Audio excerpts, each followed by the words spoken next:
stay lubed up with all that friction from all the gears rotating.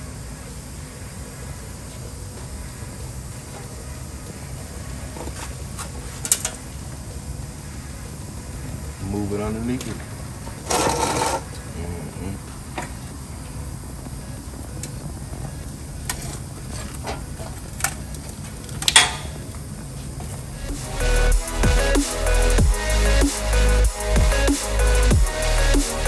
Oh, this is the rear end for the 71. We doing all this because we got to get it powder coated. So to get it powder coated, you got to remove everything because, you know, the powder coating will melt. The powder coating is applied at 400 degrees. So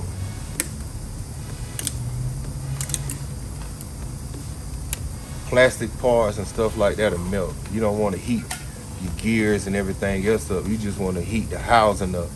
After they strip it, powder coat it, then you put all this stuff back in, fill it back up with oil, and go from there.